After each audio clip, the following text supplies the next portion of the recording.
Bismillahirrahmanirrahim. Update lada sambung lur.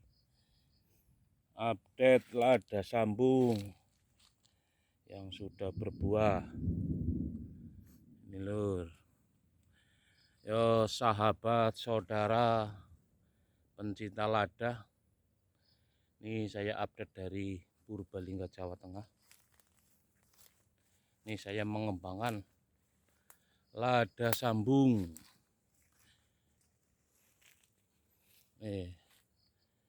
Insya Allah buahnya walaupun belum banyak, ini kurang lebih ya 3 tahun.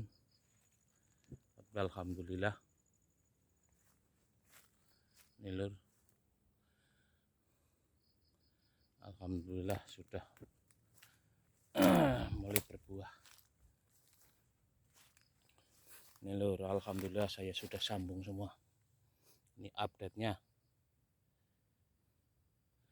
Update lada sambung. Kelebihannya lada sambung itu perkembangannya itu cepat dari lada yang belum sambung.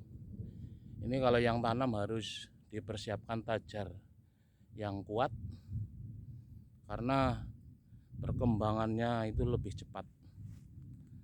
Alhamdulillah lur, walaupun nggak banyak ya, saya mencoba mengembangkan lada sambung. Ini lur,